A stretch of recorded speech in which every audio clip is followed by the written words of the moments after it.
All of us have 168 hours in a week, but after you subtract driving, hygiene, sleeping, work, and all the miscellaneous tasks, you have about 50 hours left. That's why we always feel like there just aren't enough hours in the week to do what we truly want to do. I discovered 14 habits or life-changing pursuits that have saved me over 20 hours every single week that I'm going to share with you today.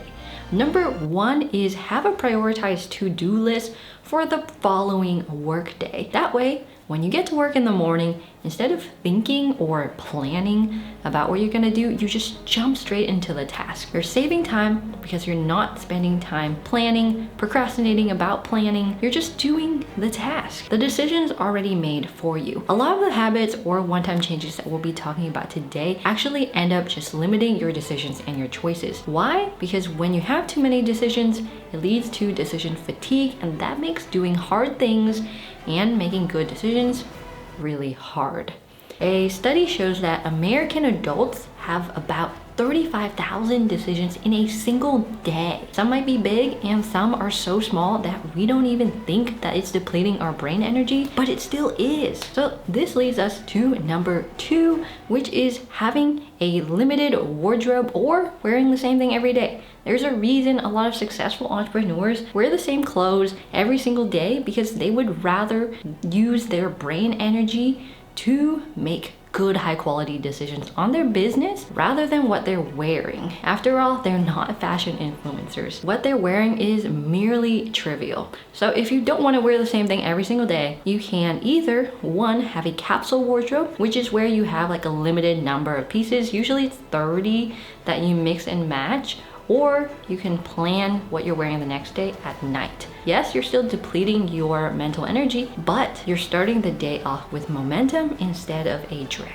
Number 3 is decluttering. When you have a limited wardrobe, you don't go and waste your time spreading the clothes that you don't wear, that you haven't seen for months or even years, to go to the good stuff. The same thing goes for every item in your home. When you say things like, oh, use the good knife, that means you got bad knives. Toss those away. Things that take a place in your home takes up brain space. You have to remember that you own it. You have to remember where it is, and you have to remember its use and all the other little tidbits that comes along with owning an item. Decluttering is super time saving because you know exactly where something is. Everything has a home. Everything is sort of grouped together in a way that logically makes sense. So you're not wasting time and energy searching around for it. So now when I'm looking for tape, I know exactly where it is. I go to it. If someone asks me where something is, I can tell them. I save time. So that was physical clutter. Now let's move on to digital clutter. Digital clutter exists on our computers, our laptops, our cell phones, our tablets. So the first habit here is, instead of just deleting your email or archiving it or leaving it there, press unsubscribe. Unsubscribe to all the ads and the random promotions you signed up for to get those 10% coupons for the one time you wanted to buy something fancy. Just unsubscribe to all those. You'll save yourself hours and hours in the future, and it only takes like 5 seconds at a time. It's like a running habit that loops every time you check your email, so that's really convenient. But on the topic of checking your email, limit that to once or twice a day. The more we check our email, the more distracting it is, the more transitionary time that we spend in our email instead of doing what matters to us. Other ways that we can get rid of digital clutter include deleting unnecessary apps or files, or putting your apps into folders to organize them. And if you find that you're distracted by your phone really often, your 10 minutes of checking YouTube or TikTok expand to 4 hours, and suddenly you're like, where did my day go? Then it's time to get an app blocker. Some app that is going to constrain the time in which you can use your apps. I use one called ScreenZen. It is completely free, and it's sort of cool because when you try to open an app, it's grayed out. So when you try to open an app, it will tell you to wait the allotted time that you put in. It's usually 5 seconds, and it says like, are you sure? Or is this what you want? Or take a breath, or something like that. It's really helpful. So number 6 is probably my favorite one, and it is to automate everything and anything that you can. However, it has a caveat. Don't go too far, and if at any point you're in financial trouble, make sure that you can pull back on the reins as much as you can. So you're not signing any like year-long contracts, nothing really committing like that. It's more like a one-time fee. It really depends on how much money you're making as well, which we'll get into later on. But automation, a lot of it is free. I automate things like savings, bill payments, credit card payments, the mortgage, utilities, investing, pretty much anything that I can. If you're having trouble though figuring out what do you want to get rid of, consider time tracking using an app like Timelines, Toggl, or Clockify. Timelines is really cool. The paid version though is a cool one where it connects to your Apple Watch, and whenever you transition, you can press a new timeline and then it'll track that way, so you don't even need to pick up your phone if you don't want to. And on another note of automate your decisions. If you have a decision-making framework or like a psychology behind decision-making, you'll save thousands of hours. There are so many times where we have a thought and then we go through this decision back and forth, pros, cons, blah, blah, blah, and then we have a decision at the end. However, in our life, we have recurring thoughts that sometimes can pop up. One example for us has been, Houston is too hot, I want to move. And then we'll debate like, where do we go? Do we sell the house? Can we afford another house? What about the pets? What about the baby? Etc. Let's not move, let's stay here. And we will come upon this thought every single year that it gets too hot. It's always the same decision. We stay here. So now the automated decision is, every time you have this thought, I want to move, the answer is, let's stay here, without all the stuff in between. So this is called the thought to action framework. I found it on Super Frameworks. Very life altering, let me tell you. It saved us so much time. And the more recurring thoughts that you find that you have, the more you write it into the system, like what is the decision, the more time and mental energy that you'll save in the future. So number 7, do the nightly chores before bed. I know this sounds really boring, but it basically means like have routines. Routines are really great because once you press start, each task runs automatically until it's complete without procrastinating between tasks, transitioning between each task, being anxious and overwhelmed between each task. None of that. You just start, run, complete, then you think again. Morning routines are like this, nighttime routines are like this, workout routines, stretching routines, pretty much anything. People think that routines are prison shackles that hold you back, but in reality, they set you free to think about the things that matter and do the things that matter, while also like staying fit, making sure your hygiene's taken care of, making sure your household is right. Like those things just have to happen. Those things isn't like, oh, I'd like to play guitar, so let me go practice. Like that's more of a I would like to, but those other things are I need to.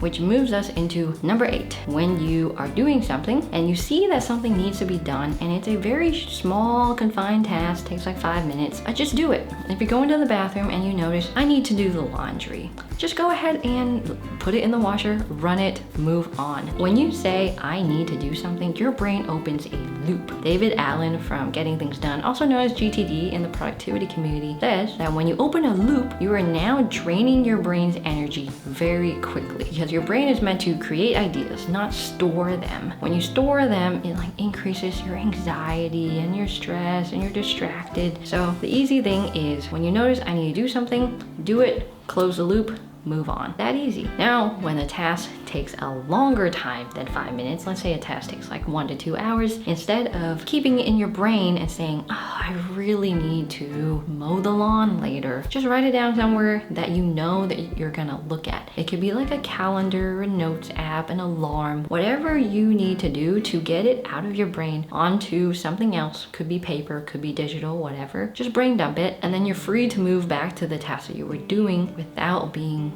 weighed down. Saves you time, saves you energy. Number 10, create SOPs for yourself, also known as standards of practice in the business world. If you notice that you keep reinventing the wheel over and over and over again, like you got a favorite stir-fry recipe that you have and it's banger, but every time you go to make it, you forget something. When you gotta go back to the grocery store and you gotta buy it again. Instead, just write it all down somewhere where you know all your favorite recipes are, which leads us into something truly life-changing.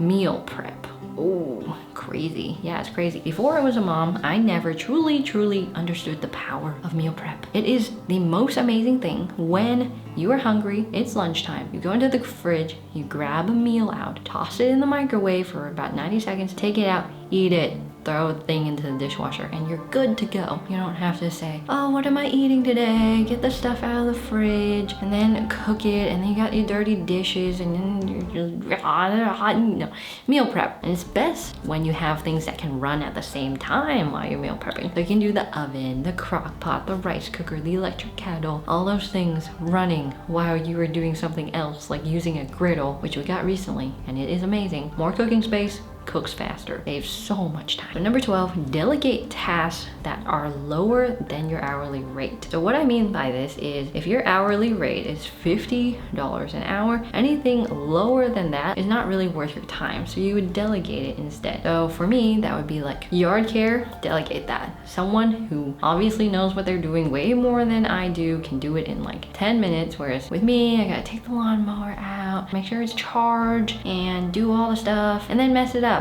It just doesn't make sense for me to do it. So things that you can delegate that are purely amazing time savers are yard care, cooking if you want to, laundry, and my favorite one, which is the only one that I'm currently doing now, and yard care, is cleaning. I always thought that cleaners were for the rich and wealthy, but the truth is they're quite affordable.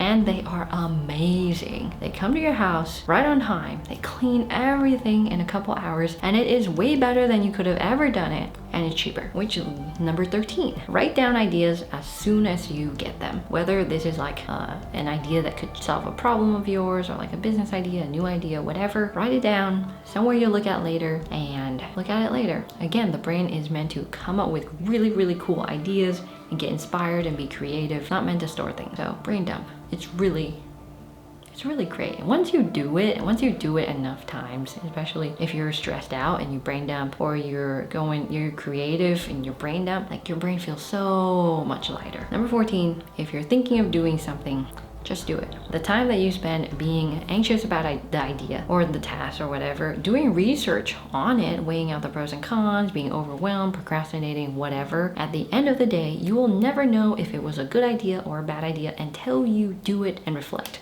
So instead of all the stuff in the middle, just jump. Idea, action, done. Time saved. And a bonus one is have a baby. I'm kidding, but I'm also not kidding. I am more productive now and more intentional with my time now than I ever have been before in my entire life. The constraints of time that when you have a baby is like, I only have 1 to 2 hours of work. Even as I film right now, like she could cry any minute. I literally got the baby monitor right here. She's in the room next door. Usually before I film, I have to like do a thing, a pre-recording routine. I've got to feel ready. There's emotions, there's nervousness or whatever. Now that I have a baby, I'm just like, I need to film today. If I don't film today, then I gotta film tomorrow because I don't have time to procrastinate. So maybe you don't want a baby. Create constraints for yourself. You will do things more effectively. You will procrastinate so much less, and you'll feel so much like urgency to go to action rather than planning. And those are the 14 tips. If you want productivity tips on how to maximize your time and spend the time doing the things that you truly want to do instead of things like email or whatever admin tasks,